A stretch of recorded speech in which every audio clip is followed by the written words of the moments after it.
I'm going to do is I'm going to break it down into sections. I kind of tried to put this in a type of discernible order, but there's no specific order to this. What I'm going to do is I'm going to start with city build types. I kind of said that this is the basis of where you need to start. If you want to build a good house, you need a solid foundation. And I have seen a lot of people's cities in this server, and I've seen a lot of people's cities in other servers. People that tell me that they're phenomenal at building militaries, and they suck. And one thing that you guys need to understand is when you build city types, a lot of people just say, well, I want to build. Obviously, the first big mistake is I'm going to build a city, and they put resource buildings in their war city, or they do, stupid things like that. You cannot put resource buildings in a war city. The exception to that rule is farms, and those farms need to be limited. If you build a war city, castled or non-castled is irrelevant, you need to be using those troops to raid with your ability to hit dungeons. I understand that a lot of people argue this point on me and say, oh, well, dungeons are 4 or 5 hours away. Bullshit. Then you need to research your infantry speeds, or you need to find a better way to put a war city together. War cities have multiple purposes. War cities are not just war cities, and a lot of people don't understand that. The war cities are the backbone to this game. It is the point of this game. In case nobody noticed, we're playing a war game. So the point of playing this game is to have war. I don't know who said that, but that was pretty funny. You need to understand when you're making a war city. First off, the first decision that you need to make is offense or defense. If I ever catch any member in this alliance mixing offensive units and defensive units together, I'll fucking slap you. I will come to your house and I will slap you. You guys should know by now, offensive and defensive never, ever should be ever mixed, okay? That's the first decision that you need to make. Hey, Yuli. And then from there, each category... Go ahead. And I'm sorry, I'll just jump in here. If you're making a raiding city, okay, and you want to do Zerks, okay, I always suggest you do like a 75-25 mix of Zerks and Guardians, because those Guardians will carry so much more back. That's the only time I'm okay with it. Yeah, that's kind of the next step that I'm getting to. Is that when you're making these war cities, the first decision is offensive or defensive. The next decision that you need to make is this going to be a castled city or a non-castled city? One thing that I kind of add in at this stage of the game here when you're making a city is there's actually 3 types of war cities, not only offensive and defensive. You also need to understand that there is also a third option that everybody overlooks. A palace city. A palace city is a war city. Whether you put troops in it or not, it's still a war city because you have to castle it. And so you need to make that decision early. And I'll get to that. But starting with offensive, when you pick offensive, the first thing you need to decide is what do I need? How can I feed this? Can I feed this? Don't found a night city and not have any fucking iron. That's stupid. I mean, Zerks are a lot cheaper, so you can get away with that, but you can't do that with mages or knights. Guys, when you hover over the recruitment bars on all of these, all the little pictures of all of these troop types, read what those little boxes that pop up, read them. If you read them, you will see you have all the information in this game to make a smart, intelligent decision, and yet time and time again, I don't see people doing this. When you have the ability to read, then read. Use the brain that God gave you. When you hover over these little thumbnails, it'll tell you, yeah, knights use an ass load of iron, or scouts use an ass load of gold, or whatever. You need to play to your strong points. The next step that you need to consider is play to what you need, not what you like. I'm a huge Berserker fan. but I will go and create a night city. I will go and create a catapult city. I will go and create other stuff, because when I sit down and I look at my holdings, I'm gonna look and I'm gonna say, geez, you know what? I got 10 berserker cities all in the same area. I don't need another one. I need something that's gonna complement those. So these are decisions that people need to make. And when people go off and they make 14 berserker cities, and then when we say, great, now we've killed all the troops, but how do we take the city? And nobody can step forward. That's a big problem. Consider putting one intrinsic temple in the middle of your berserker city in one of the runs. In one of the runs of your training grounds. One intrinsic temple is not going to kill your entire city's worth of berserkers. That's what I've done on Continent 41. I took my berserker city and turned it into a siege city, simply by putting berserkers with a baron in it. When somebody says siege city, that doesn't necessarily mean they're using siege equipment. The term siege simply means I need the ability to siege and take control of an enemy castle or a lawless castle. If you can't do that, then all of your hard work is for naught, because down the road you have to start thinking down the road now. If we want to be successful, which we will be successful, you need to start thinking now for further down the road. You need to start building now for further down the road. You cannot build a berserker city now and then say, oh, I'll change it to something else later. Obviously, in some cases, it's easier said than done. Changing a berserker city over to a ranger guardian city, yeah, that's great. It's all the same buildings. But when you're saying things like, well, I want to change my berserker city over to catapults, that's fucking dumb. It's a waste of time. If you want a catapult city, you can support a catapult city, then build it now. Don't build it 6 months from now when everybody's begging for catapults and now you're behind the 8 ball because you couldn't catch up. So these are things that you need to keep in mind. As far as the offensive stuff goes, Tim kind of jumped the gun a little bit. What I was going to say is, and I'll get to the chat questions in a second. What I was going to say is there are always exceptions to a rule.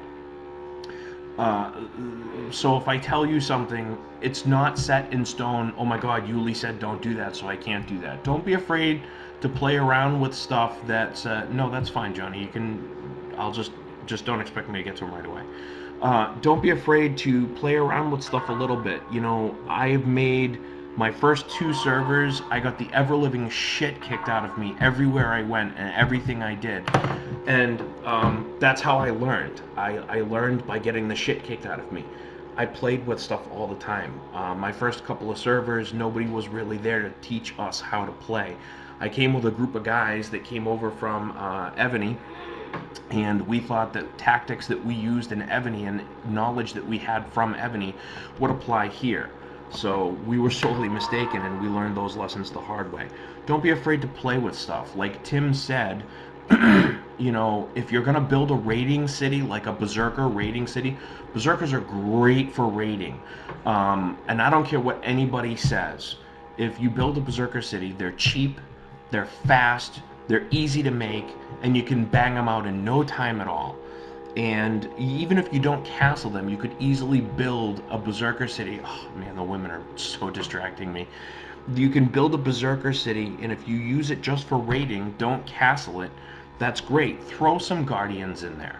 Use the berserkers to kill the dungeons, and then, you know, throw some guardians in there. That will increase your haul. I will get to raiding, so I'm going to put that on the back burner for right now. But I just want to point out that as far as offensive cities go, you need to understand. I'm totally going to just minimize that shit. Yeah, I'll take care. As far as offensive cities go, you need to. You can't do this to me. I'm drinking beer. No, I'm not going to go down that road. As far as offensive cities go, the first decision that you need to make to build an offensive city is, what am I going to do with this city? Is this going to be a city that's going to help keep this continent secure? Is it a city that I need another berserker bunch in? Okay, or is it going to be a siege equipment city like catapults or stuff like that? Those decisions are going to dictate the direction that you go in, um, based on how you build. Before I go any further, I kind of overstepped one point that I had to make. I don't know if there's any mathematicians here, but everybody knows this game is based on numbers. One thing that I like about this game is it's very predictable, and if you're good at math, it's very easy to master this game. I suck at math, so when a mathematician comes to me and says that he did some numbers and it works out good, I'm gonna go with it until it's proven otherwise. In my other worlds, I have a guy who played up until recently when he had to quit, and he was a mathematician. That's what he did. He was some kind of a math science guy. And one day, this guy decided to sit down and figure out all the percentages of how building speed works. Now, I know a lot of you know that building War City sucks, and a lot of people say, well, I put resource cities in, or I put a few cottages in, and da da da da da da da. That's great. But let me just explain to you the fastest way to build a war city, and I'll give you a prime example. If you take a look at, and I'm going to give you guys some coordinates so that you can all refer to something. If you take a look at continent 41, the coordinates are 130425. I have a berserker castle there. It's adjacent to the shrine. That berserker castle was my second city. I built that castle when I only had one resource city feeding myself. When I started this game, I was the only person on continent 41. So I built this castle, and it's been at about 8,000 points, 9,000 points for about 2 weeks now, because I kind of slowed down the building so I could build berserkers. You can build a strong, solid war city, functioning war city, inside of 2 weeks. And I know a lot of people tell me that's totally shit, but it's absolutely true. There is a mathematical anomaly within this game that allows you to build a war city as long as you can continually feed it with resources. As long as it doesn't run out of resources, you can build this war city inside of 2 weeks, which is what I did with that castle. That castle was up and running and had 20,000 berserkers in it inside of 2 weeks. That's pretty fucking amazing, and I didn't spend a dime in diamonds on it. The way that this works is the game, I'm sure everybody knows, is based on percentages. Every cottage that you put in up to level 10 for one cottage is 100% build speed. The mathematical anomaly is 60 cottages. You settle the city, you build yourself up to a level 4 town hall, you build 40 cottages, or you build 35 cottages. Scout out where you're going to put a couple of sets of farms, like 3 farms, 1 mill, and 2 or 3 warehouses. Plant your warehouses, okay? Plant the warehouses, build 35 cottages, get them up to level 4, then build your town hall up to level 6, and just keep jumping the warehouses, the cottages, and the town hall 2 levels. Build the town hall up, then jump everything else up to meet it. Then build the town hall up, jump everything else up to meet it. You have 60 cottages. That's 60. There's a mathematical anomaly based on percentages and the way that the growth stacks in this game with the numbers, that if you put 60 cottages, build them up to level 10, it will literally take you less than 1 week from the first barrack that you lay, as long as you have a building minister and full resources all the time. It will take you 1 week to have the center completely filled in up to the 100 buildings that you can have. The remaining 35 or 40 buildings, whatever it is that we're talking. The reason that you can do that is because of the way that the numbers stack in this game. When you build a war city, you have to expect that for the first 2 weeks, it's not going to have anything in it whatsoever. Cottages, warehouse, that's it. Ship your resources in. Don't waste your time putting resource buildings into a war city and then having to go back later and pull them out. That's a huge waste of time, energy, and resources, and it's going to slow your building down because you will not be able to put in those extra cottages or those extra warehouses. Once you start to get those barracks in, even if they're at level 3 or 4, start shipping iron in. Start shipping, wood in if it's a ranger city. Start shipping in the resources that you need to build those troops up. That's going to kind of carry me into the rating, which I will kind of put a stop at that right there too. Everything will, as in case you haven't figured out yet, kind of ties back into rating. So that's pretty much going to cover offensive stuff for right now. I'll probably touch on a little bit of stuff later on. And I know a lot of this stuff is basic, so I'm going to stop right here and give you guys the opportunity to either type questions into chat so you're not all talking on yourselves or, Yeah, take turns or the one thing, you said 60 cottages to level 4, correct? Yeah, the mathematical equation that was given to me by a mathematical statistician.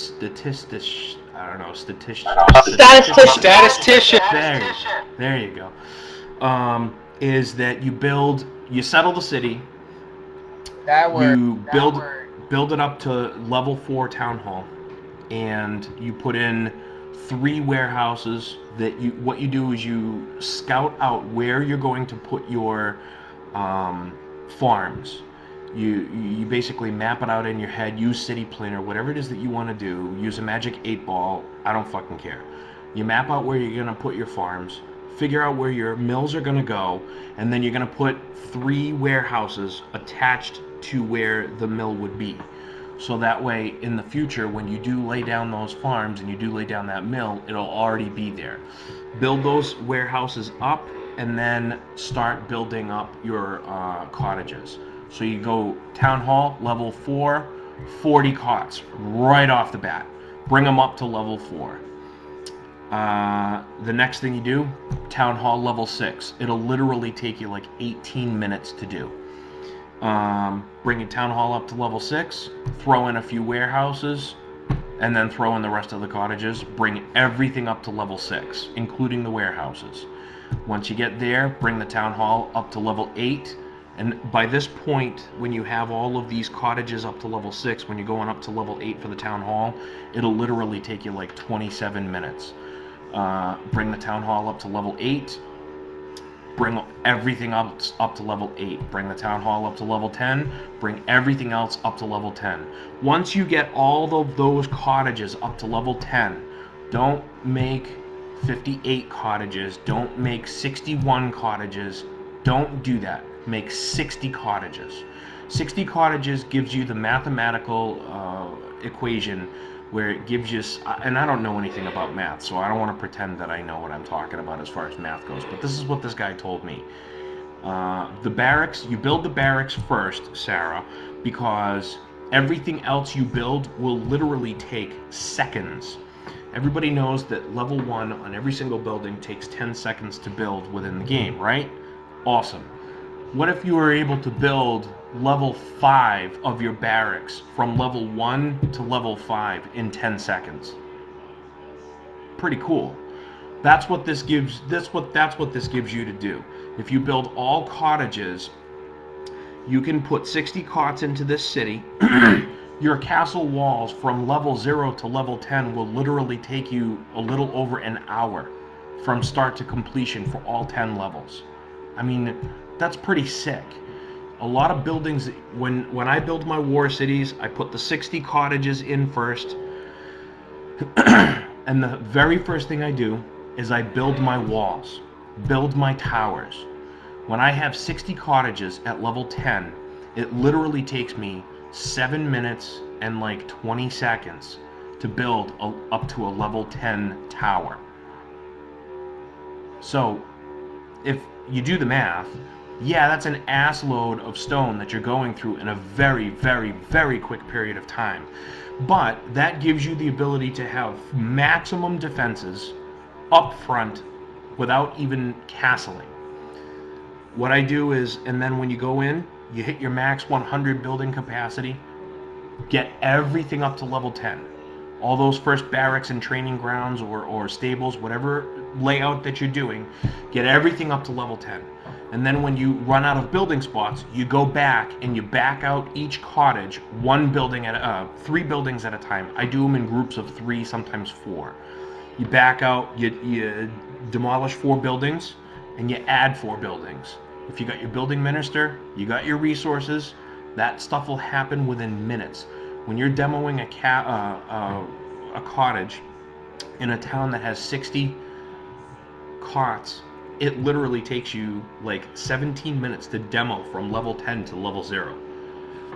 So, and yes, I did measure it. It is an ass load. That is an official measurement.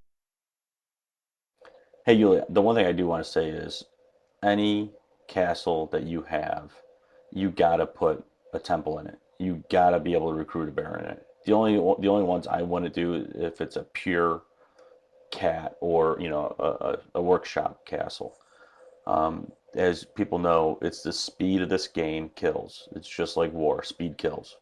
And if the closest baron that we have to the castle we want to take is 6 hours away, that sucks. So I would always do that. Yeah, I mean, that's Tim brings up a good point. One thing that I actually tell everybody to do, I don't care what you're building. I don't care if it's a resource city. I don't care if it's a food city. I don't care if it's a gold city. I'm not even going to go down the argument with people on gold cities. I've already had several heated discussions with people on gold cities. My official stance is they are a complete waste of resources, time, energy, everything. That's my personal opinion, and I'd be glad to discuss it and tell you my reasons why later. But I don't care what kind of city you're building, put a Moonglow tower in every single location, no matter what. And Johnny also brings up a good point. Strip clubs are awesome. Hey, does everybody know? I just want to make sure. Does everybody know when they put their city on a map that if it's touching a resource, that it's gonna multiply that type of node in your city? And also too is if I usually try to pick out when I'm putting a castle down, if I can get it where it's not touching a forest, a hill, or a mountain, that means there's going to be a ton of Great Lakes in that city. And it's less nodes to clear. That's how I build my Correct. castles. Try to get into a meadow. And now, just so you're aware, um, the game is, of course, as everybody knows, completely random. But Tim does bring up a good point.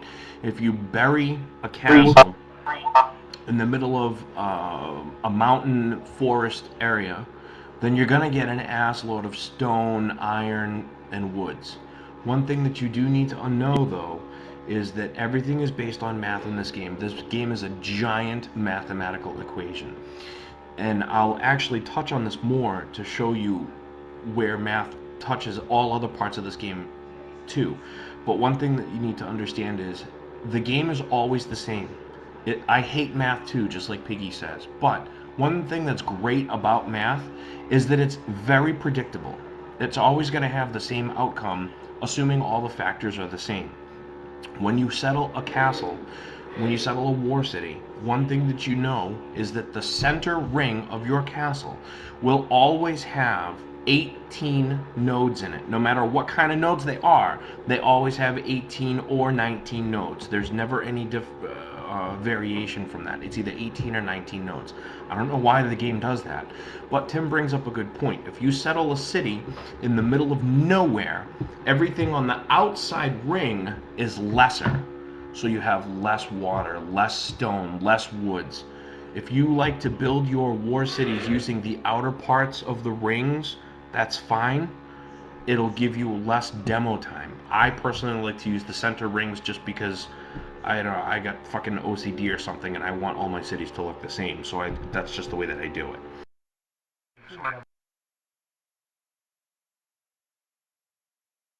So to this point, does anybody have any question on offensive cities, on how to build them, or how to make the decisions on what to use? Don't hold your rating questions for later because rating is a completely separate discussion. Yeah, Yuli, the only thing I want to say is, I mean, TS matters, okay? Yes, lady size does matter. We all know this.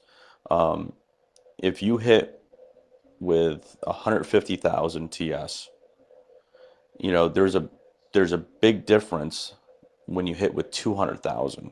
It's not just the extra 50,000 troops.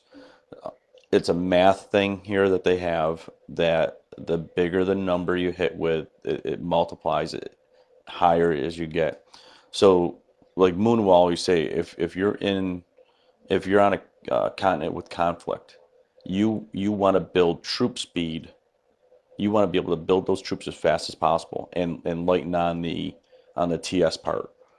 But on a secured continent, I'll tell you right now, I would try to get my troop strength up to about 280,000 TS and build them slower. Because if it's secured, you won't be using them, you won't be killing them as much. What that does, it gives you more options to raid, go kill bosses, and when a castle does come, you can put a wallop on it that they won't be able to recover from. Yeah, I'm actually going to talk on that too. Um, but Tim's got a good point. One thing that you need to make a decision on when you build a city is, do I need this city for speed or do I need this city for strength? Because you really can't have both. You can have one or the other. Um, all of my ninjas, all of my ninja members will be told, we will build for speed, not strength. And the reason for that is because speed will inevitably always win the day in numbers. If I have 10 cities that are building, 2-second Zerks versus 5 cities that are building 3-second Zerks, I'm going to win every single time because I have more cities building much faster. As long as I can supply them, I'm going to crush you every time. Because ultimately, when these troops are made, it doesn't matter. Take the whole building speed and recruitment speed out of the equation. When these troops are made, the numbers are the same no matter what. My berserker is the same as your berserker, is the same as Piggy's berserker. I mean, aside from research and all of that stuff, these numbers are always the same. So knowing that, you need to be able to control the factors that you can control. Control your ability to recruit these numbers faster than your opponent. So when you go off and kill his 30,000 troops and he kills my 15,000 troops, and I can outbuild him at a ratio of 2 to 1, the next time he's got 30,000, I'm going to have triple that or even quadruple that because I'm still outbuilding him 2 to 1 and he still killed less than me. So ultimately your numbers will overwhelm him because, again, your berserkers are the same as mine. Does anybody have any other questions about offensive buildings, offensive war castles, anything like that? Yeah, Uli, I wanna expand about the 60 buildings and so on. You said that you build barracks first. I've always been in a notion of building the military production buildings first because of their build times and how much longer they take to build instead of barracks. Now, I definitely build some barracks, but I lay out every single military production building first. Yeah, you can do that. It's a great strategy to do. The reason that I don't do that is because when you actually do the math out, you're gonna have a castle that's going to have 60 cottages. So right off the bat, that's 60 buildings. You're going to have, anywhere between 3 to 5 warehouses, depending on how comfortable you feel with storage. So as much as 65 buildings. A Moonglow tower makes it 66 buildings. And then you're talking the barracks and the training grounds. So that really doesn't leave you a lot of building space as far as getting your military set up. So the reason that I build the mixture is because all of my war cities are identical. If I show you one layout, all of my war cities are identical. The only difference is, instead of a training ground, it's a stable for a night scout city. Or, I mean, you guys get the idea. And although you're exactly right, those training buildings, the training grounds, the stables, they do take a lot longer to build. One thing that you do need to know is that the faster you get your troops up and running, i.e. putting in barracks to support that, the faster you will be able to get to raid. And raiding is the key to this game. And I will go, when we go over raiding, I will explain that. But raiding is the key to this game. Your success will be made or broken by whether you raid or don't raid. Does that make sense? Yep. You know, feel free to question me, because I'm not trying to say that I'm the end all be all here. So if it doesn't make sense to you, question it. Hey, Yuli, I always build my barracks and, the temples or whatever going with my barracks. And the reason why I do that, because I want to be able to start recruiting from day one of that castle build.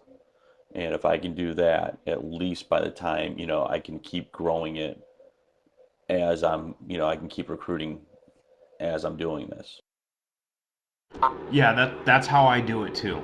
Because the faster, by the time you actually start building your barracks and training buildings, i.e. stables, training grounds, whatever, by the time you actually sit down to start building that stuff, you only have about 25 or 30 buildings remaining.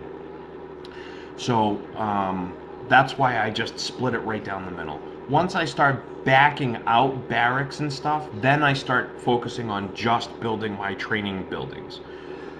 The reason I do it that way is because when you build the first half of your city, and by the first half I mean after the cots are done and all that stuff, and now you're just doing barracks and training facilities, you want to be able to have that troop strength there, because the faster you get it, the faster you raid.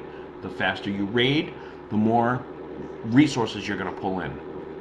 And also too, as far as raiding is concerned, and I know I'm pushing this raiding thing off because the raiding thing is a big thing, but I'm going to show you.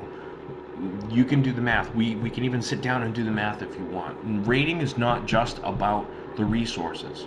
Raiding is also about the gold. Raiding is also about the quests that you give, and a lot of people lose sight of that. Those quests are huge.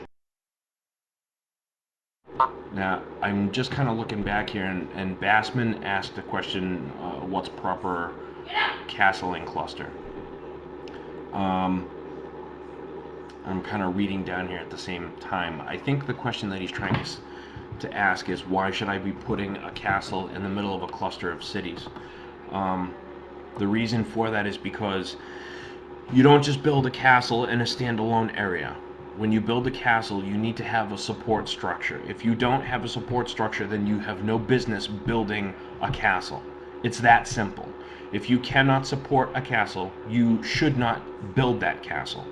When you build in clusters, that gives you, that's right, it gives you military support. It gives you faster response times.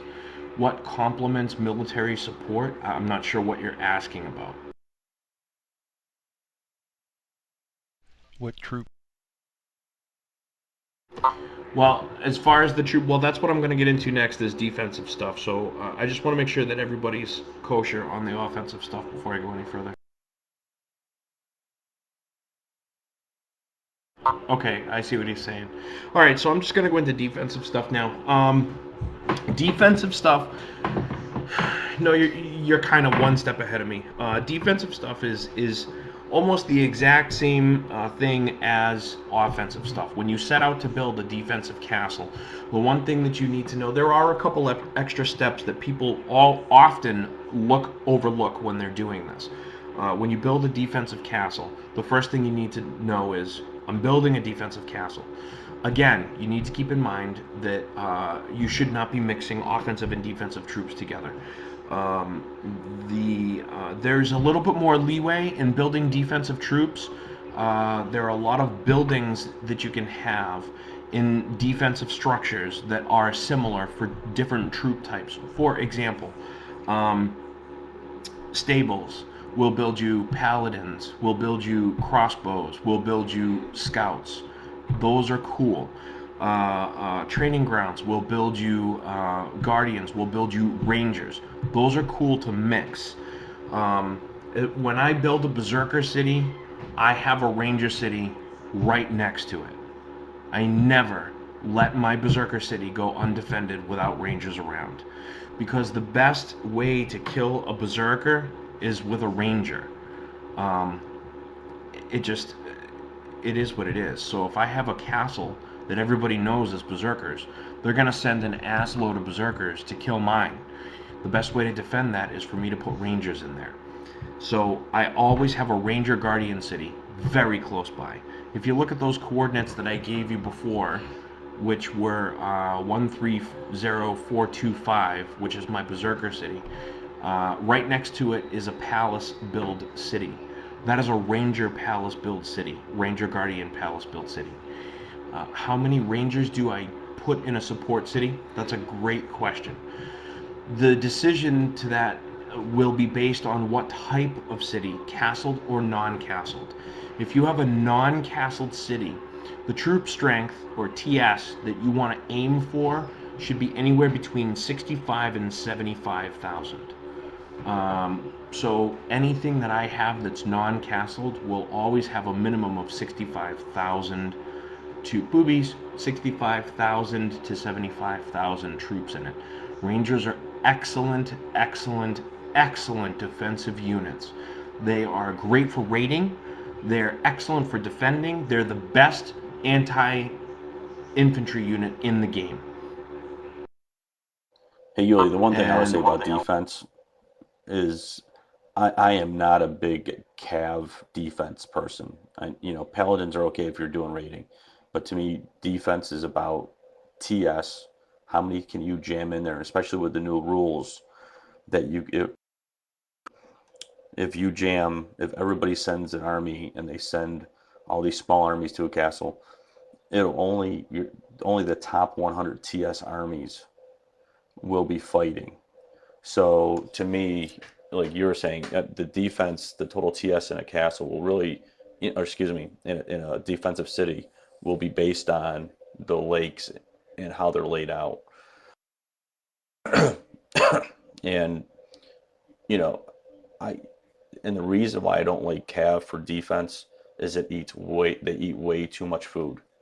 So to me, and you have so much more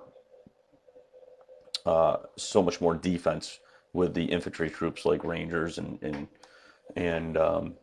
guardians and templars. So to me, that's the way I go. Like Yuli said, everybody has their own way of doing things and everything else. But to me, I love infantry guys for defense.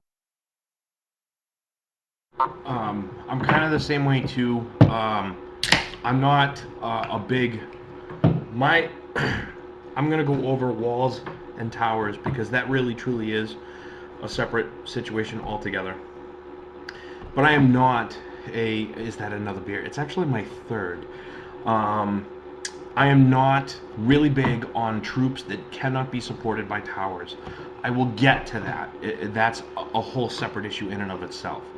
But Rangers, Guardians, great mix together. When I build a Rangers city, it's always 75-25 Rangers, Guardians. The reason for that is because Rangers are still really decent at raiding, especially when you throw Guardians in with them. Guardians are great anti-cav units, and they're still supported by a tower on top of it. So their numbers are exponentially greater than a Paladin by itself, because Paladins can't be put into towers.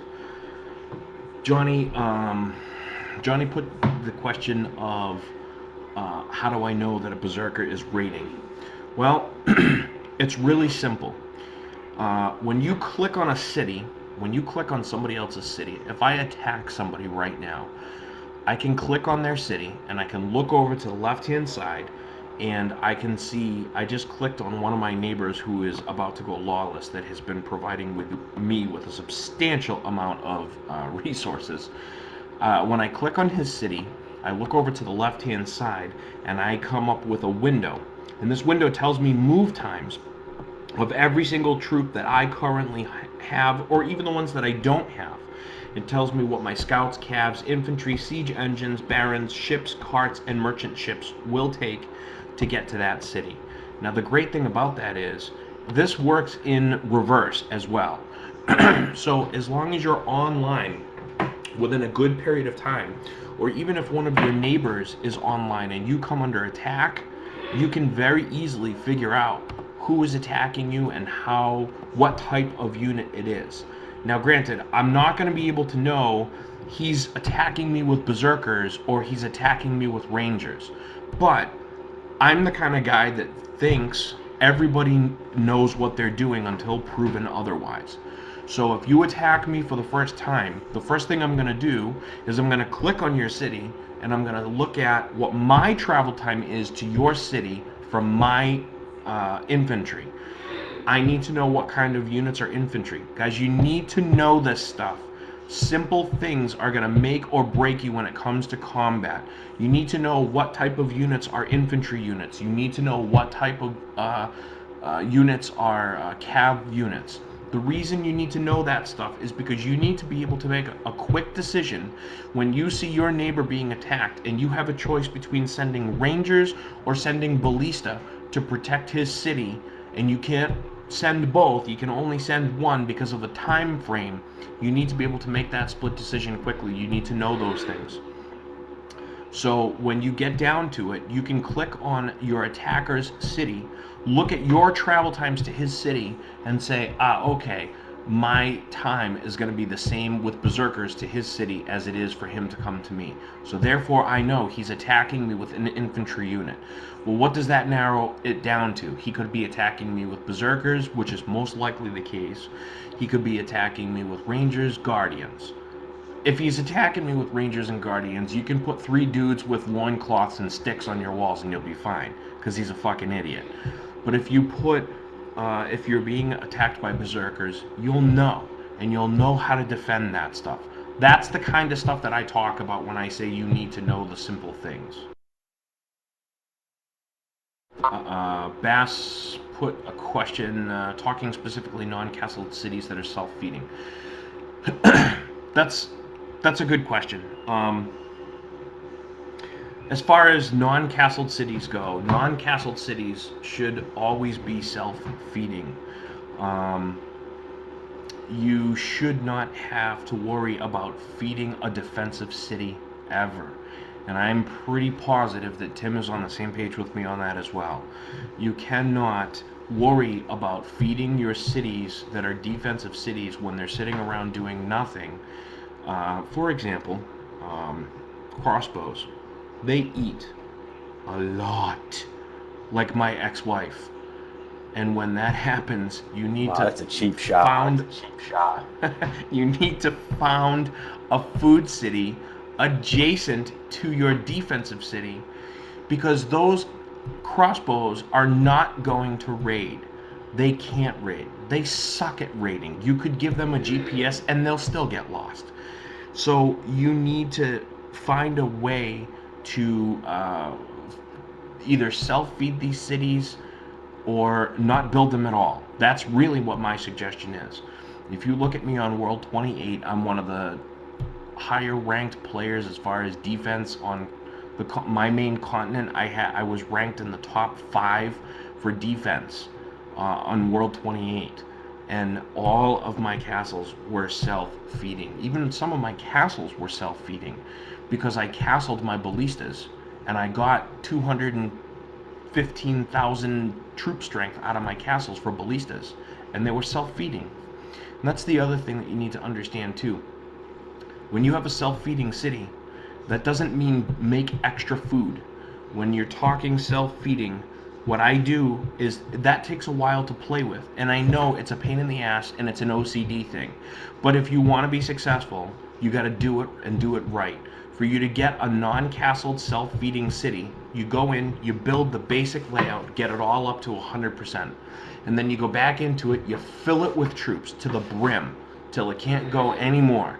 And then what you do is you look at your food income. Do you have a positive food income? Great. If you do, then you need to knock down a farm. Knock down a farm. Bring that positive food income down. Put a barrack in. Build it up to level 10. Fill it with troops. Revisit that again. Is your food income still positive? Is it enough for you to demo another farm? Guys, when you click on these buildings, the buildings tell you what the income is.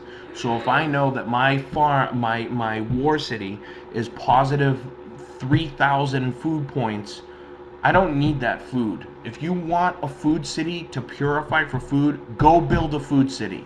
Don't rely on your war cities to build food for you. You need to look at that. You click on the farm, and it tells you the income for this farm is 2,400 after everything, after all your bonuses. Great. My positive income is 3,000. So if I knock down this building, I'll still be positive 600 points, but I'm going to add troops in, so I'll be right around even. You want to stay even on all of your self-feeding castles. I hope that makes sense. Uli, I mean, shouldn't we be using the flash planner at all times for this? And it shows, the TS and how much they eat, and it goes into the red, or I think it's orange if it's in a pot. You're right. You're absolutely Great. right. That's a great suggestion. And I think what I'm doing right now is I'm showing my age in the game. When I started, these scripts weren't available. We had to do everything by hand. We had to walk uphill both ways in the snow with no shoes, with our kids, with our brothers and sisters on our backs. So I'm used to doing everything by hand. If anything, I tell you guys, if there's a script out there that's reliable and you can use it and it does the same function, then do that.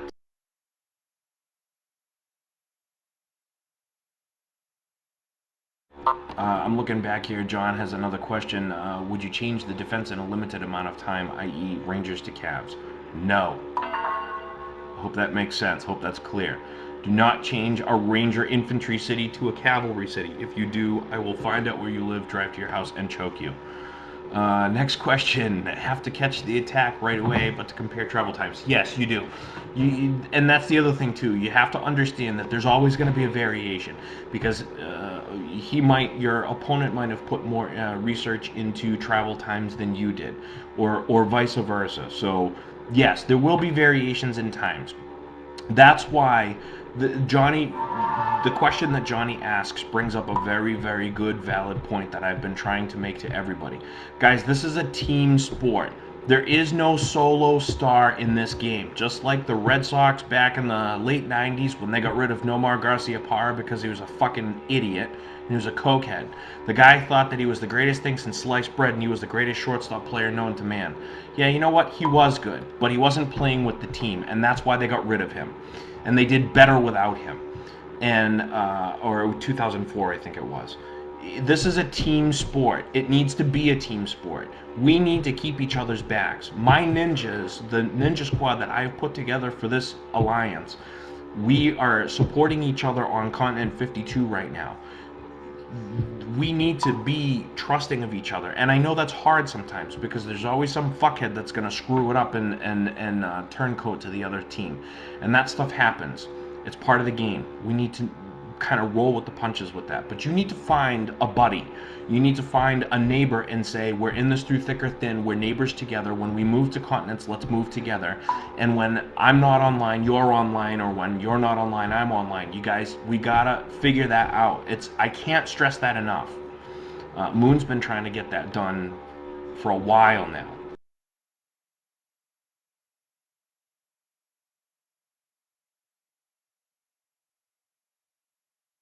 Alright, I think I've pretty much caught up. I don't see any other questions here.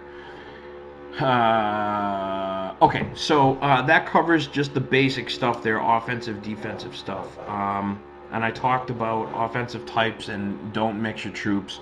Again, if you mix your troops, I will find out where you live, dry or fly to your house, and choke you. Defensive troops, one thing that you guys need to understand, and I already touched on this once. First off, you need to learn You need to learn the basics. Like I said before, know what an infantry unit is. Know what types of units are going to be good counters to them. Um, the problem is I see time and time again, experienced players are throwing offensive troops into a defensive situation. It's just, you just can't do it. You're killing yourself. You're killing yourself, and not only are you killing yourself, but you're killing your crew as well. When you throw offensive troops into a defensive situation, you're killing everybody because you're wasting time, energy, and resources, and now everybody has to send you shit back so that you can support yourself to build more stuff. I'm gonna give you guys a perfect example of why putting offensive troops into a defensive situation is stupid. I am posting a report in chat, a report that came from a battle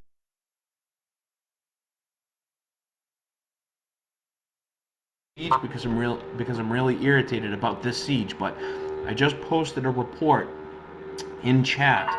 Everybody take a look at it. When you click on it, you'll see this report from this castle. They added I just lost my frickin' page.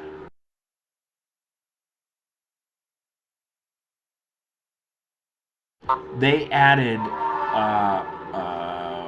30 some odd thousand berserkers, 31,953 berserkers. I hope everybody's in the same place that I am. I just posted this in chat. If you're not there, get there. When you look at this report and you see, you can go and look at the previous reports on this. This wave of troops that Byrne was sending, these 30,000 troops, we were doing significant damage with these troops. We are killing this guy, absolutely killing him. But this specific wave is a prime example of why you should never, ever, ever, ever, ever put offensive troops in a defensive situation. We took these 30,000 berserkers, and we were outnumbered because he had 33,000 units because of those berserkers that were put in there.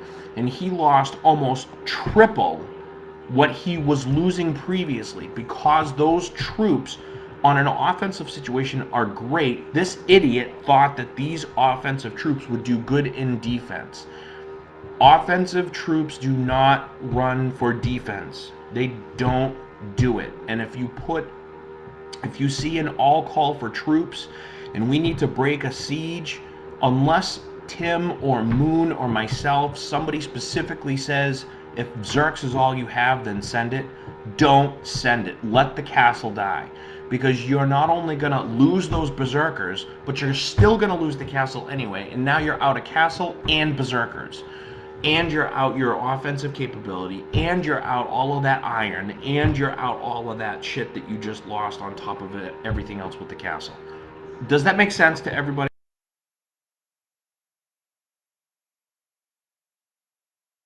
Yes, sir. Okay, so with that being said, I'm not going to beat a dead horse anymore on that. Certain roles, certain troops play certain roles. This is stuff that you need to know. For example, berserkers. Berserkers are great for clearing castles. Berserkers are the backbone to this game, and quite arguably, probably the best offensive unit in this game. So, build berserkers. That's my personal thing. Build berserkers. But when you have different types of units, don't build a unit if you don't know what it's good for. I see players building units, and they're making the mistake of mixing troop types. But the other issue is that they're building troop types and they don't know what they're good for. People are building knights and they're not using the knights the way they're supposed to be used. Knights, mages, warlocks, they're all great at clearing castles, but berserkers are the best way to go. The reason I say that is because, yes, berserkers do less damage, but they're cheaper to build, they're faster to build, and they're easier to build. than any of those other troops combined. Berserkers are, in my humble opinion, a better way to go. Last note that I'm going to talk about on defensive. Go ahead, Tim. Well, I mean, everybody knows that, Zerks are 1 TS, Cavs 2 TS, okay? So, basically your Knights are 95, okay, but you got to split that in half. Okay, so really per head they're 47 and a half. Zerks Right, by that's themselves. that, Zerks by themselves are 50. So really, 2 Zerks will do more damage than Knights. The only difference is speed. right. That kind of plays into what I was trying to say. Is that Yes.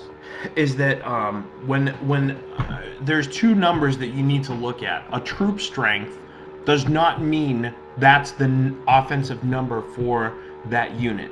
Troop strength is the number that the amount of it's like filling a plane. Troop strength is the amount of seats that guy is going to take up on the plane. Knights take up 2 seats each. Berserkers only take 1. So I can build 1 berserker or 2 berserkers for the price of 1 knight.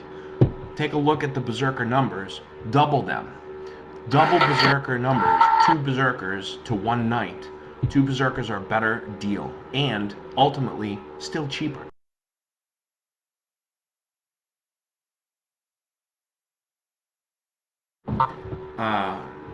Last thing I'm going to touch on as far as defensive goes for right now is walls and towers. I have a wicked fetish with walls and towers. The reason for that is because with all Berserker Cat cities, I'll get to that called in 1 second. The reason that I have a wicked fetish with walls and towers is because this is going to make or break you. If you have the best city build in the world but no walls and towers, you will lose every single time. I've had this discussion with multiple people multiple times. I don't know if anybody knows this, but the walls reduce the incoming damage by 50% at level 10. So when you build your wall, you're reducing automatically the incoming attack strength by 50%. Now, add on top of that a whole assload of towers. There's a huge debate on whether or not using traps or towers is a good way to go. I'm not going to tell you what's right or wrong. I'm going to tell you here's what my style of play is and here's why I do this. My style of play, I never ever put a trap in any of my cities. The reason for that is because traps do not kill troops. They only neutralize them, which makes it harder for them to be killed. If I neutralize 1,000 of your war galleons with my camo troops or 1,000 of your catapults with my camo traps, then those 1,000 catapults are more likely to go home. The way that the game works is it works in stages. It staggers the troops. So when the first thing that it does is when those troops splash on your walls, the computer automatically deducts the neutralized troops out of the equation. So would I put a trap in a planned weaker city? I don't know what you mean by planned weaker city. I don't build weak ass cities. So I don't know what you mean by that. I plan all my cities to be strong cities, and so should you. And if you're planning them to be a weak city, then find another alliance. Troop strength of less than 10,000 or greater than 10,000. I don't know. What does the alligator eat the bigger number or the lesser number? I don't know. Eats the bigger. Eats. Okay, so I do not build. Oh, I see what he's saying. So like, okay, like, would you? He's asking, would you put a trap in a resource city, for example? No, that's a good question. I do not put traps in resource cities either. Why? Because I don't have a single troop in that city. And although that kind of seems bass-ackwards, the question at hand is, what will I defend that city with? Okay? There's a couple of ways to look at traps and towers. Okay? Towers increase your troops' ability to kill shit. We're playing a war game. So the point is to kill shit. And if you put neutralizing traps in there, the first thing that the game does is it deducts out of the attacking group the neutralized soldiers. So when my defenders attack your, or when my defenders defend from your attack, I kill everything that got past the neutral traps. So if you send, for example, if you send, I don't know, 1,000 catapults, and I have, 1,000 ballistas, you get neutralized, and I get to kill only the stuff that gets through first. Now, with that being said, if I have overwhelming numbers defending, then I will still kill the neutralized troops as well. But generally speaking, if I have just barely enough to defend my city and nothing more, then those neutralized troops will walk home every single time. So yes, you can kill a neutralized troop, it's harder to kill them. And therefore, not only that, but just take this into consideration. This whole entire game is slighted towards the defender. Let me explain to you why. When you attack, you get no bonuses whatsoever, other than what your troops carry with them. When I defend, I get 50% from my walls.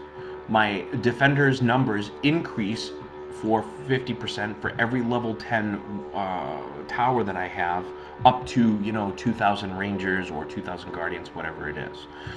So every time I defend, I have a better ability to defend.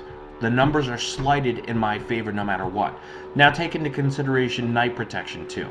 If you attack me during night protection, I know Moon talks a lot about midnight raids and plunders and stuff, and that's a really, really, really advanced tactic. I just wish that he wouldn't just kind of put that out there, because I know a lot of people try and do that. Midnight raids are great if you know how to do them. But generally speaking, night protection will crush you every time. Because if I have level 10 walls, level 10 towers, and a whole ass load of rangers in there, and you attack me with 5 waves of berserkers, you're gonna lose every single time. So, just what I do for my inside ring, and this is a picking up your pencil note that you might want to write down. All of my cities, my inside ring, I put, if it's a land-based city, I put 2 lookout towers, which gives me 20 hours of lookout time. Land-based units, the farthest they can travel is 24 hours. So therefore, if you attack me from the north and I'm in the southern part of the continent, the farthest that you can travel is 24 hours. So if I put 2 towers of 2 level 10 lookout towers, that gives me more than enough time to move around defensive units. So in the inside ring for my towers, I put 2 lookout towers, and then I do the rest of them as ranger towers. Why do I do ranger towers? Because rangers are the balls. I love rangers. Every level 10 ranger tower gives me an additional 50% to 2,000 rangers, and I love rangers. Well, you got to be careful when there. I plow 50,000. Well, you got to be careful there. Well, yeah, you do. I mean, and everything I say, like I said at the beginning here, take it with a grain of salt. This is how I play. This is how my play style is. Well, yeah, no. The inside ring, 2 level. Oh, yeah, no. Go ahead. Well, you just got to be careful. If we know, that whoever is attacking is using mages, right? Rangers will get eaten up, will get chewed up pretty quick. What you need in there, you got to get Templars in there. So you got to know what's or coming. cavalry. Yeah, exactly. Right, and you're absolutely right, and that goes back to what I was talking about when I said, if you know what's raiding or attacking you, put the appropriate troops in it. And that's what the point that I was trying to make earlier was that know what the roles are of each of the troops. If you know that Rangers are anti-infantry, then why the fuck are you putting them in front of 18,000 catapults? You're an idiot. You deserve to lose them. Those are the kind of things that, and that's the point that Tim is trying to make. But what I'm talking about is just generally speaking for towers. So the inside ring, 2 lookout towers, the rest of them are ranger towers. The outside ring, each wall has four towers on it. So what I do is on the first side, now here's where I make a little bit of a differentiation or whatever for the type of castle that you build. If it's just a non-castled resource city, all I do is I do Guardians on one side, Templars on another side, and then I just do like Guardians and Templars again. And the reason that I do that is because you're not going to put ballistas in a non-castled city, because you cannot be attacked by siege equipment in a non-castled city. So don't put camo traps in there. Don't put other stuff in there too. Now, if you want to put pitfall traps in there because you keep getting plundered by infantry and you're surrounded by 5,700 berserker cities, then that's fine. Go ahead and do that. What I was trying, just like I said to you at the beginning, you know, you gotta alter stuff. You gotta be able to think smart and be smart. So don't just do stuff and say, well, Yuli said that I shouldn't use traps, so I'm never gonna use them. If it's gonna make sense for you, then go ahead and do it. Everything that I'm trying to tell you guys is a general statement. It's not set in stone. I hope you guys understand that. As far as castles go, because castles can be attacked, on the first wall I put all Guardian towers, the second wall I put all Templars, third wall I put all ballistas, and then the fourth wall I do one of each additional, because you got 4 spots on that fourth wall up there. So I'll do another ballista, I'll do another Guardian, another Templar, and another Ranger.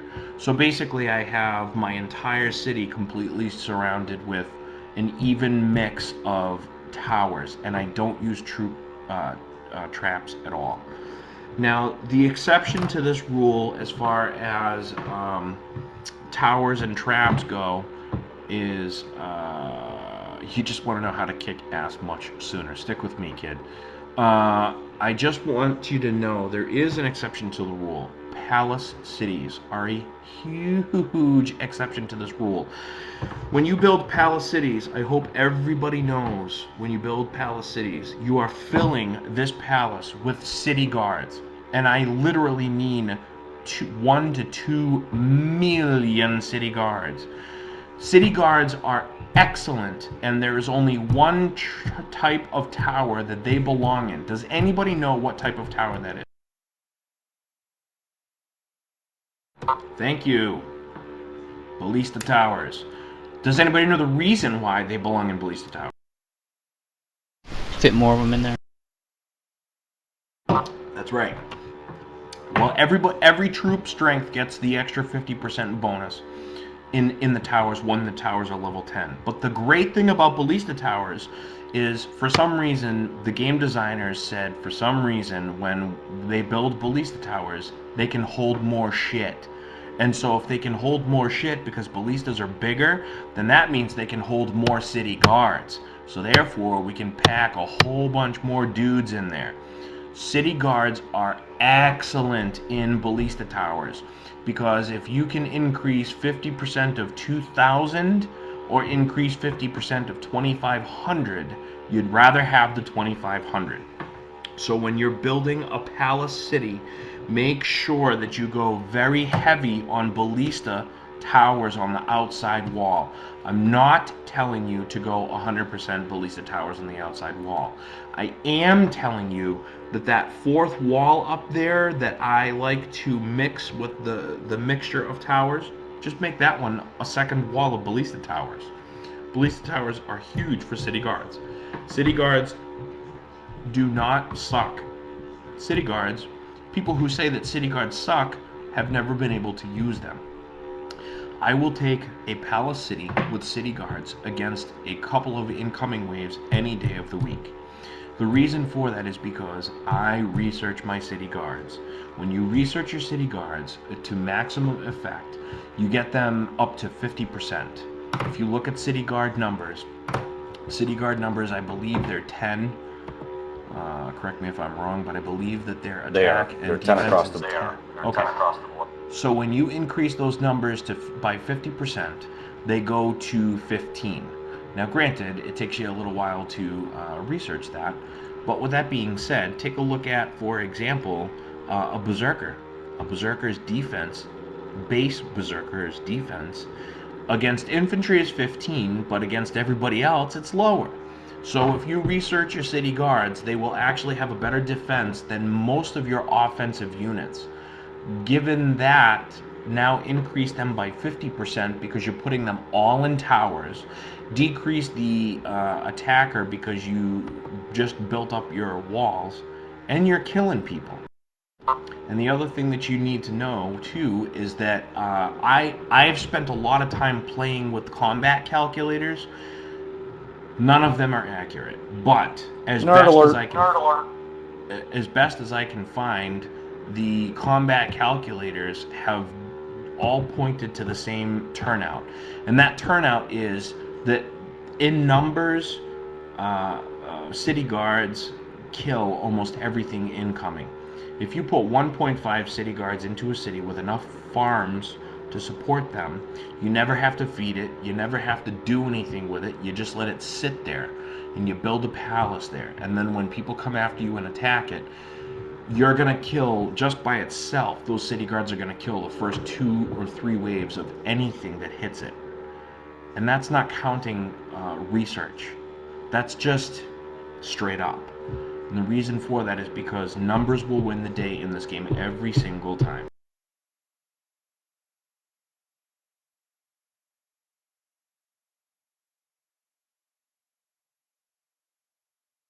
There is a difference between placing a tower on the inner and outer wall. Some towers cannot be placed on the outer wall. Some towers can be placed anywhere. So therefore, with that being said, you want to make sure that you place the stuff that can only go on the outer walls, only place them on the outer walls. Don't put lookout towers on the outer wall because you're eating up space for the ones that can go on the outer wall. Put your inner stuff on the inner stuff. Keep your stuff on. Keep your other stuff on the outer stuff. Sarah, I'm not quite sure what you're asking. Not all towers on the outer wall are ballista. Did you not catch my breakdown of how I put out my towers?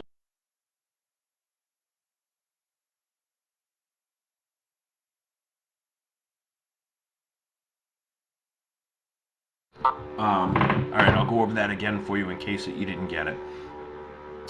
In the inner circle, and again, this is generally speaking, in the inner circle for a resource city, non-castled, 2 lookout towers, and the rest of them are ranger towers. On the outer wall, I put one wall is all guardians, one wall is all templars, and then the other 2 walls, again, all guardians, all templars.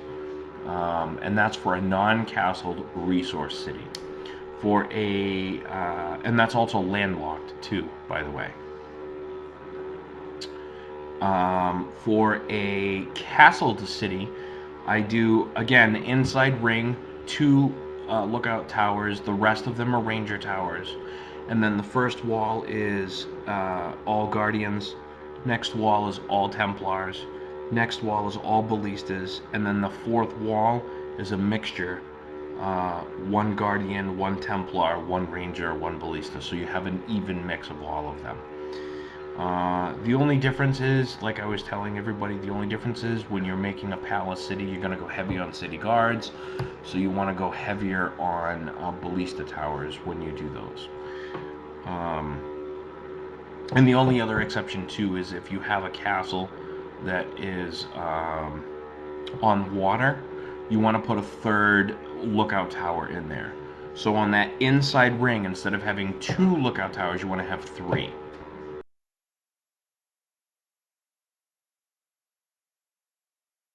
Does anybody have any? Well, the reason that you want to do 3 is because every level 10 lookout tower that you have gives you 10 hours of lookout time. So if I have 2 lookout towers, that gives me 20 hours of advanced notice that somebody's hitting me. But the exception to the rule for units in attack mode is the rule is, first off, so you understand, the rule is that land-based units cannot travel more than 24 hours to attack a target. With that being said, the exception to that rule is naval units. Naval units can go. I don't even know if there is a limit to naval units. So No. the farther out you're able to see, the better off you are. So that's the basic premise of that. Does anybody else have any other questions?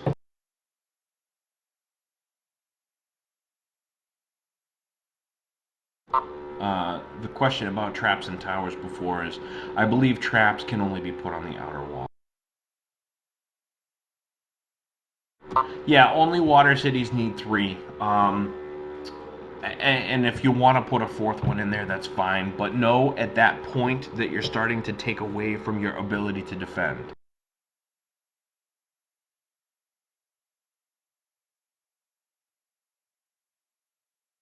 Correct. Questions? Anybody got questions up to this point? I know I talk a lot, so especially when I drink. So does anybody else have any other questions?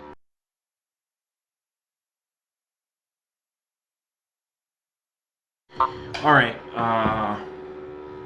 So I was specifically asked to. I have all the time in the world. That's what Tim pays me the big bucks for, Johnny. I was very specifically asked to talk about rating. Rating is kind of a touchy subject. I don't get why this is such a touchy subject for everybody. I found that a lot of people, they go in and they read the wiki, and who came up with that name, by the way, too? It's fucking retarded. They go in and they read the wiki. Like Wikipedia. Yeah, yeah, it's still a stupid name. They go in and they read this Wikipedia, and they think that this gives them this like huge amount of information, which it does. But what you need to understand is anybody can go in and alter that Wikipedia posting. So if I wanted to, I could go in right now and I could go into the wiki post, and I could put 1 troop for every single type of dungeon. So the numbers that are there are not very dependable. And actually, a lot of the information there is not very dependable. Yes, it is very good for a start, but that doesn't mean that you should go by those numbers. Now, what I have done for all of you, because I love you all so very much, is I went in and I recorded over the last 5 servers. I have recorded the changes in the battle systems that they have made, and I'm actually going to explain what I mean by that. But I've gone in and I've recorded the differences and variations of every single factor that I could think of when I've done rating, and I have posted what I have found to be a very, very sufficient rating system calculator for you. I have created a new forum called Tips and Tricks. If you go into the forums and scroll all the way down to the bottom, there is a forum there called Tips and Tricks. If you click on that, there is a posting that says Dungeon Rating Tips. If you click on that, that gives you a listing for every level 1 to 10. Now, the numbers that I have posted there are numbers that I have personally tested, and these are time-tested, true numbers. What I did was I put, like, for example, I put level 1, 15 TS, plus a percentage. You guys, you need to understand that that percentage is there for a very specific reason. It tells you 2 things. The closer to 100% that percentage is, the closer to closing out the dungeon is. So for example, I have a dungeon that's right next to me, and it is currently at 80%, which means in the next 20%, this dungeon's going to close. When a dungeon hits 100%, it closes. Now, on the flip side of that, when you look at that 80%, there is a basic minimum number of monsters and creepy crawlies that are in these dungeons. That basic minimum number is based on 0%. As the percentage increases, so does the number of monsters that are in that dungeon. Also, super infecto, so does the strength of those monsters. So therefore, you have a twofold swing. When the percentage increases, so does the number and strength of those numbers. So therefore, you need to adjust your troops accordingly. So if you look at that calculator that I posted in the forums, that calculator says, for example, level 1, 15 troops, to 15 TS, plus percentage. So at 0%, that means that I can throw 15 guys at there and get the maximum amount of resources that I can, with taking the minimum amount of resources that I can. Now also keep in mind that there's always like a luck factor that's involved, which you can never have any control over. As I was so well reminded tonight, I was crushing the guy that I was sieging tonight, and for some reason, my Baron got killed. Even though I was killing this guy, my Baron died. I was really pissed off about that. But it is what it is. There is a luck factor in this, and there is a formula to this game, and I will share that formula with you. There is a mathematical formula. So as far as raiding goes, when you do raid, you have one of two choices. Go into my calculator, look at that number, send the base number, or increase it. You need to increase it. If you look at that dungeon, like my dungeon right now is 80%, level 5, 80%. So I'm going to go into my calculator, I'm going to look at that level 5 number, I'm going to increase it by 80%. Now, if you read further down in that calculator, I've also posted a multiplier. The multiplier is based on the types of troops that you wish to send. For example, Rangers, Guardians, they're 1.5. I need to increase the based on the percentage complete. Yeah, that's what I'm talking about, Johnny. My dungeon next to me is 80% done. Therefore, I increase my base number by 80%. So what I do is I look at my number and I say, okay, it's a level 5. I look at my level 5. Okay, this is what I need to send. I increase that number by 80%, and that's what I send.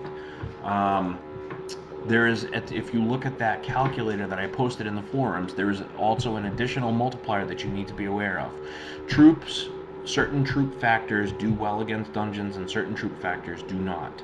So therefore, I have taken that into account. If you look at the Ranger troops, the Guardian troops, they are 1.5 increased.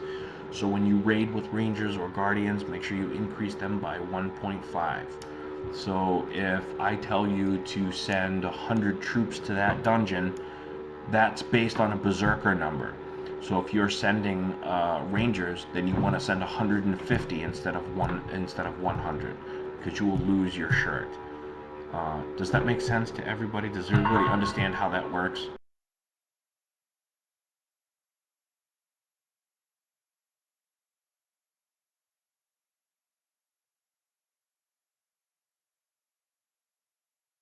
Out of like 47 people, one guy responds. Awesome. Yes, sir. I keep losing chat. People are fading in and out. Yeah, that's okay. My soothing voice puts people to sleep, I know. Amen. Johnny, that's a question that I'm going to have to discuss with you, or you're going to have to discuss that with Tim, because that's an individual question. Does TS4 rating also apply to pirate raids? No, it does not, and that's actually a great question. There is, however, a boss rating calculator, which I have found to be extremely sufficient. I believe it's posted in the forums. If it is not, I will post it for you. It's a website script that somebody created to help you with that. So if it's not in there, I will post it in there. It does work. Need something to do with my stillborn Navy. Drowned him might be a good option. I fucking hate Navy. Moving on. Does anybody have any questions on rating? Because rating is like really super important. Alright, one last subject I'm going to touch on rating, and then I'll stop beating this dead horse. Rating will make you or break you. I have gotten into several heated discussions with certain members in this alliance whose names I won't mention, but their initials are archaeology. And he seems to think that gold cities are awesome. Gold cities are fucking terrible. They are a waste of time, energy, and money. They take you forever to build. They're extremely expensive to build. And then on top of it, you only get gold out of it and nothing else. If you build a... just so you know, that was to Yuli, what was to me? I don't know, I must have missed something. Just so you guys are aware, a couple of basic numbers. If you take a... if you take a Berserker City, just a basic Berserker City, and you put it next to a dungeon, just say a level 6 dungeon or above, I'll finish that. A level 6 dungeon or above, if you raid with war ministers constantly, and you follow the calculator that I have provided for you, a dungeon will produce 3 to 4 times more gold and resources than you could ever possibly imagine to get from a gold city. The reason for that is because a gold city does not produce anything else. So therefore, if you build a gold city, you're going to waste your time and energy because you're not going to get anything out of it except gold. You can't raid with it. You can't defend with it. Yes, it was. You can't do anything with it. I mean, granted, the cool thing about it is you can't get plundered because nobody can steal your gold. But who fucking cares? Yeah. I have a second mouth call, just so you know. So. You could also think of it this way. A townhouse with no bonuses gives you 400 per hour. A quarry, for example, with no bonuses gives you 300 an hour. The going price right now on the market for stone is like 2,000 gold per 1,000 stone. So really, if you just build one quarry with no bonuses, that's 600 gold per hour, just more than one townhouse. A quarry. I like that word, quarry.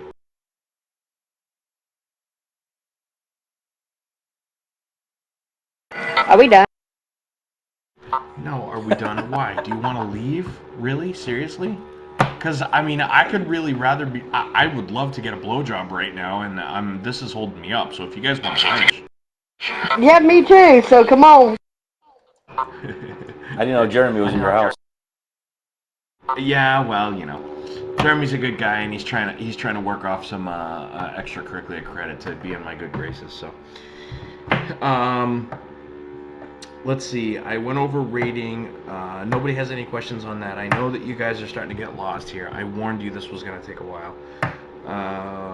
Do not use defense for offense. I already talked to you about that. Okay, so one of the last things that I want to talk to you guys about, and this applies to offense and defense, is I have 2 subjects that I'm going to talk to you about, and then we're done. Offense and defense. Timing your waves. Guys, this is ridiculously important. First off, everybody knows night protection goes from 10 p.m. to 10 a.m. Secondly, when you're defending, you need to look at the incoming waves, and you need to be able to time things properly. Don't just send stuff in because your buddy is getting the shit kicked out of him, okay? boo on him for not planning properly. Yes, we need to protect each other's asses, but you can't send 17 Rangers in now, and 30 minutes from now send 40,000 Rangers, and then an hour from now have, 5,000 ballistas show up. It's stupid for you to be able to do that, because what's going to happen is you're going to, see you later, Jaketo. What you're going to have is you're going to send those 17,000 Rangers in, that next wave's going to hit, and it's going to eat them. And then the 40,000 Rangers are going to hit, and then you got only 40,000 in there instead of 57,000.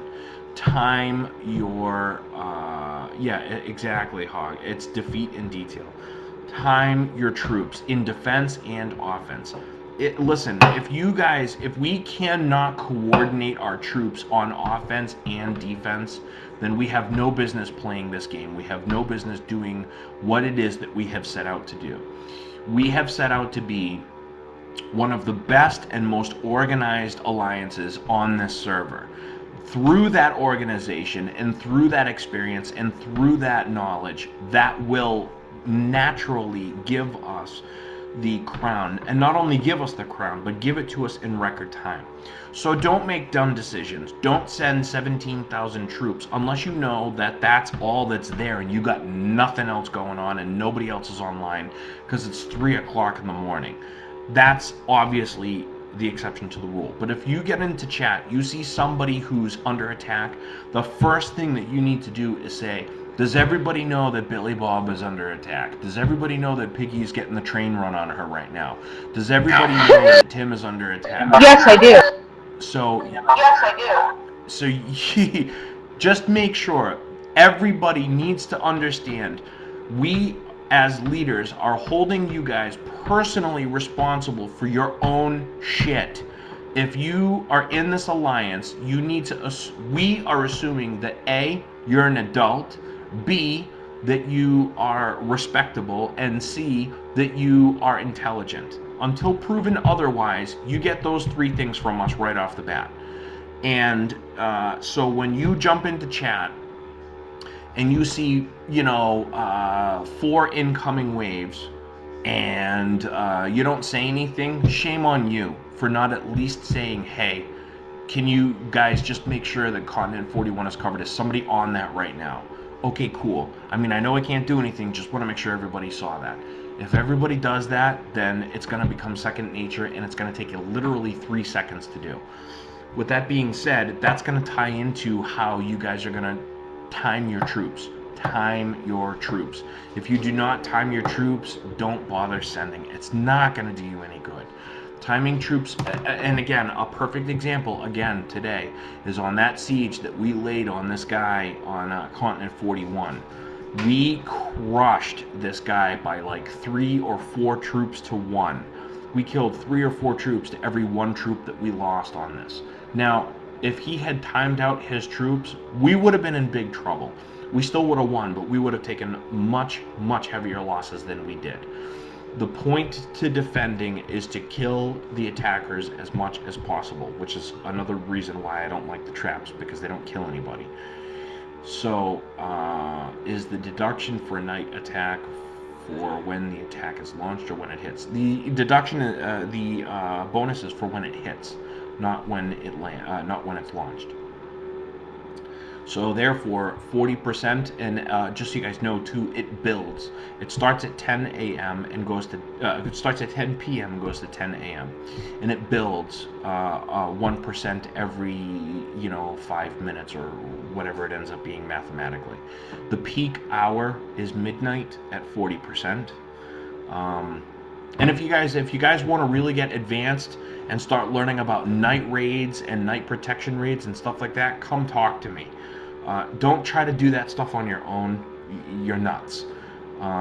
That's like a super, super advanced thing. It's excellent if you know how to do it. If you don't know how to do it and you're playing around with it, you're going to kill yourself every time.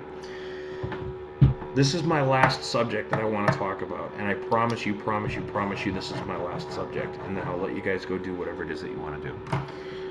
There is a mathematical formula in this game that dictates how the combat system works. That mathematical formula was at one point posted on the internet, and I was lucky enough to get my hands on that. It has since been pulled off the internet, and I don't know why Lord of Ultimate does not want this formula on the website. Now, I don't have the formula memorized, but the reason that I bring it up is because there are a couple things that you need to know about this formula. You don't need to know the formula, but you need to know a couple things about the formula. The way that the combat system works is it takes the attacker's numbers and it totals them up. And it takes the defender's numbers and it totals them up. More specifically, it takes the attacker's numbers, breaks them down by troop, and then totals them up. So therefore, if I have 100,000 berserkers and 100,000 rangers and 100,000 guardians, the way that the system works is that it will mathematically figure out every combination. It will take 100,000 berserkers and total their defensive numbers, and it will take 100,000 rangers and total their defensive numbers, and we'll do the same thing for every other troop type there. It then takes these numbers and compares them to the rating force. So if you have, say, yeah, that was actually a beer sip and a burp at the same time. If you take, for example, Berserkers Inbound, what it does is this mathematical formula takes these three groups, it breaks them down and takes a look at their anti-infantry numbers, their defensive infantry numbers, and then it applies them accordingly. There is, however, one number that nobody knows about in this game, and I can actually guarantee you that Tim and Moon probably don't know about this. There is a mathematical number in this game that fits into the combat rules that is called the battle intensity number. Tim, do you know anything about that? Yeah, it's we had a stat nerd on World 5. The battle intensity is basically where it gives you some a multiplier to if you have over a certain amount of troops, certain amount of TS. I'm actually pretty impressed that you know about that. Well, if you heard what I said before about the troop size, that's what I was hinting at. Right. It it has a lot to do with your troop size, and basically the way that it works is it takes your total number of troops based on troop type, and it applies this intensity number. It is morale factor is a completely different number from this altogether, John. What happens is it has this big long algebraic formula, and it basically breaks down all of your numbers based on some kind of big long algebra formula. But one of the biggest factors in this game that helps you win or lose every single battle is the battle intensity number. Basically, in layman's terms, what this number represents is the number of same lumped troops on one side versus same lumped troops on another side. So, for example, if I send 50,000 troops at you and hit you, my battle intensity number will be X. If I send 100,000 berserkers at you, my battle intensity number will be X plus a percentage. And that percentage is based into this mathematical equation. The battle intensity number is based on the more troops you send of the same kind. So if you make a mixed city, you're shooting yourself in the foot. Yes, you're exactly right. It's an algorithmic. I don't know. I don't even know how to say that. Okay, no more school words. It is no more school words. Yeah, exactly. No words above like 7 letters for me, just, and that's before I start drinking. This battle intensity number is very important for you guys to know. I don't want to see anybody attacking an enemy with 700 knights or 1,500 knights, because the battle calculator that I have in my boss tool says that I'm going to kick the guy's ass. I don't fucking care what that battle calculator says, because it's not accurate. Battle intensity numbers are by far the most important numbers in this game, mathematically speaking. Uh, what about a cat Zerk castle? Can I answer that, Yuli? Yeah, because you're not going to like my answer. Well, to me, this is the only game that I actually started doing this in. And what every calculator won't tell you is about the purified. So just for that, to me, I have my first castle on C34 is a Zerk cat castle. It's a great way to get free purified, but it's not something that I would do, 50-50. To me, that will be pretty much 80-20, maybe 85-15 Zerks to cats. But like, later in the game, what I'll probably end up doing is remove those cats, remove those workshops out, and make it a pure Zerk castle. But early game, to me, it makes a ton. It makes a ton of sense to have them in there. Um, later in the game, see, to me, for securing continents, I want to have, each continent should have 15, 20, you know, pure cat cities that can level a castle in 1 or 2 ticks. And those TSs are usually around 26,000 TS, or excuse me, 26,000 total cats. Yeah, that's one thing that I will agree with. The Zerk cat castles, they're fine for early game. Just understand that it all ties back into what I'm trying to teach you guys. Make your decisions up front. What do you want this castle to do? Do you want to demo an enemy castle, or do you want to just kill troops, or do you want to siege with a baron? These are decisions that you need to make before you even settle your new castle. And when you are talking about a Zerk and a catapult castle, those two troop types are contraindicated towards each other. The reason for that is because they have two separate meanings, two separate assignments. Together, in the beginning of the game, they're good. And as the game evolves, as this server evolves, rules will change, rules will be adjusted, patches will be made, numbers will be updated, and your style of play is going to increase. Your ability to play a better game is going to increase. So when you look further down the road, early in the game, yeah, you know what? Awesome. You're going to get a ton of free resources or purified stuff because you're killing buildings as well as killing troops. That's great.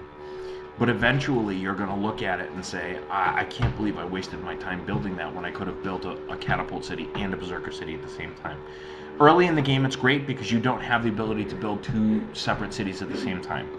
So are they great? Yes. Now, but when you hit 100,000 score, you shouldn't have castles like that. Is it still possible to pick up purified resources from a lawless castle? If there are troops in the castle, yes. You will pick up purified resources from anything that you kill, whether it is lawless or not. And you also get it for knocking the castle down too with your cats. Right, yeah, you still get anything you kill, whether it's a building, a dude with a stick, a dog, it doesn't matter. You get purified resources for it. A dog, really?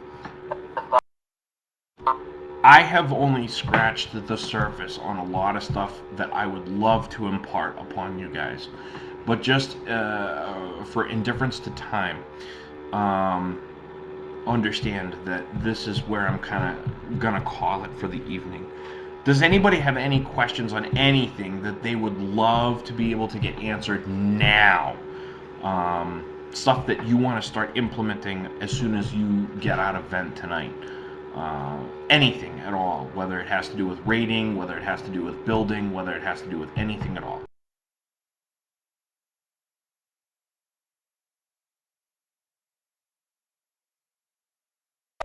No, thank you.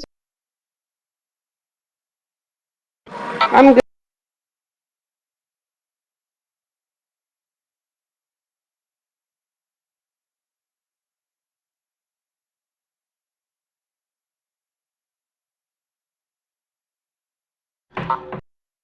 All right, so it kind of seems like everybody's at least under the understanding that my mind is a warehouse of useless information for this fucking game. So if you have any questions at any point, I'm gonna kind of let the cat out of the bag. Tim pretty much drove all the way up to my house from New York and put a gun to my head and said, "You will join us on this server because I need you." So he's paying me the big bucks here to be here. I want to impart my knowledge onto you guys. My goal is to make you guys just as good as, if not better than me. My information can be taken and expanded upon. My information is only going to scratch the surface for you guys. I'll send you something more. Don't worry. If you guys have any questions at any point in time, please send me an email, send Tim an email, send Moon an email, and understand that everything is going to be tempered by our play style. It all is going to come down to what you need to decide how you want to play this game. All of the stuff that I've imparted upon you is based on my style of play and how I want things to run based on what I want. You may not want to be that style of player. My goal, I told Tim earlier today, is to see how many people I can get on this server to put me on ignore because I'm harassing them. You may not want to be that guy. So please make sure that you make that decision first. And any advice that either one of us give you, take it with a grain of salt. Look at Moon, look at Tim, look at me and say, listen, this guy's aggressive, this guy's not, this guy's a planer, this guy's a chess player. Think of those things when you get advice from us. Figure out where you want to go. The people that are my ninjas, are part of my ninja crew, are what I consider to be elite players. And if they're not, they will be when I'm done with them. And they're going to play the way that I want them to play. And if they don't agree with it, then that's fine. No hard feelings. They just don't have to be a ninja anymore. We need to be aggressive, and that's what the ninjas are going to be. They're going to be aggressive. So if you ask us for advice, please make sure that you take that with a grain of salt. And the last thing I'll say is that if you've been playing this game for a long time, things will change. You got to be flexible. They will do several things here to screw with you. I'm talking EA and the developers. They love changing a game midstream. So, what we were telling you tonight, it may change tomorrow. Yep, and that's and that's the other thing too, is that there are so many different strategies of what it's going to take to build a successful palace, and what it's going to take to build a successful whatever. World 28. And I know a lot of you have probably heard the story. Some of you have been a participant in this story. World 28, a couple days ago, or yesterday, I don't even fucking know.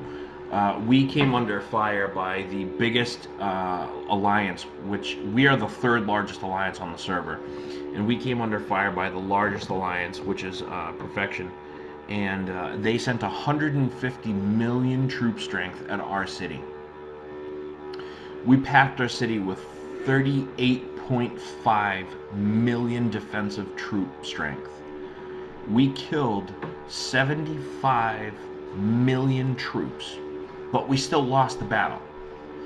So keep in mind that this game is not about... Yeah, and that's the other thing too. Piggy brings up a good point. We killed 75 million troops in less than 2 minutes, and we still lost a stacked level 7 palace.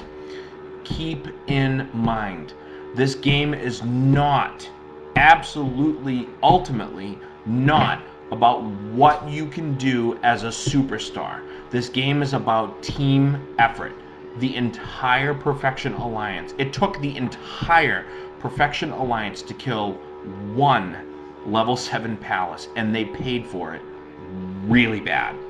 Now, the game at this point has gotten to the point where 75 million troops on World 28 is not a lot of troops, believe it or not.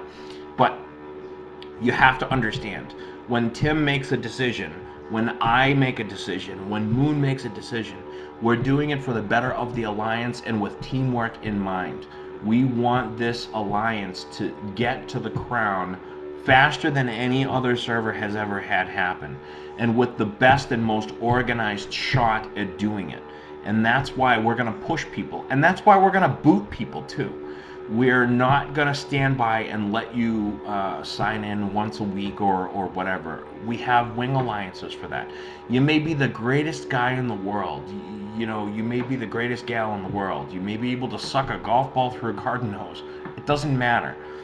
This alliance will win the crown, and it will win it in record time.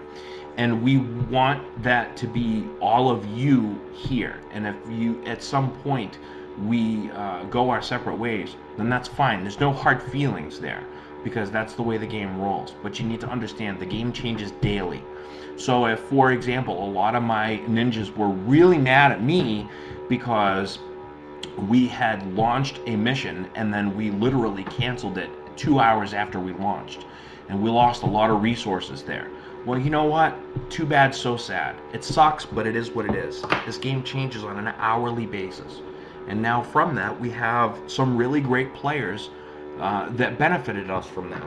So you guys just be aware of that stuff, and be aware that when you see that shit going on in chat, like I had with whatever his fucking name was, I don't know, Lord Tuck or whatever his name was. You gotta nip that stuff in the bud. Boot the guy. Do something. Get a leader to boot him. Get an officer to boot him. Have Piggy boot him. Do something. We're not gonna put up with that shit here. We want everybody to have fun. We want everybody to, yeah. If you're asking me about it, good. You don't want to know about it. We don't want to put up with that stuff here. Tim works very hard in his real life job and has a lot of stresses in his real life job. I'm in the same boat. I have like 47 fucking kids. Guys, seriously, I don't have time to put up with this shit. So when you guys have questions, we're more than happy to answer them. But don't ask the same question 47 times, because I'll get really pissed off. But if you don't understand something, just ask. Don't go off and try and figure it out yourself. We're totally cool with you asking. Just ask. Don't make yourself look stupid, because you're going to make us look stupid, and that's going to make us weak, and then that's going to make us a target. So please make sure you ask. I got one last thing. I know I sent an email earlier out to everybody. We got to get in the habit of checking the Shrine Enlightenment tab. We've been really good so far about getting these resources in. You got to remember, we're not asking you guys to empty every stone and piece of wood out of your cities, but we need to send, okay? We basically have 3 lit right now, and we have a couple days left on the one on C41 and C24. We still have a few days. Just because you think it's only 50,000 wood or 50,000 stone or whatever, still send it. Do not think that somebody else is going to pick it up, because everything those shrines give us, the base faith that we get from those, helps every aspect of the game. Was it Valor does, or Humility gives us defense on, or adds defense to our defensive units. So Rangers, Guardians, Templars you're going to be stronger because of that. One of them actually does the speed for boats and for carts. Everybody from the Alliance benefits from the shrines, okay? Especially when we get up until the 3s and 4s, you're going to see huge amount of bonus on your items. If you have a Ranger today, click on the Ranger, and if you click on it, you'll see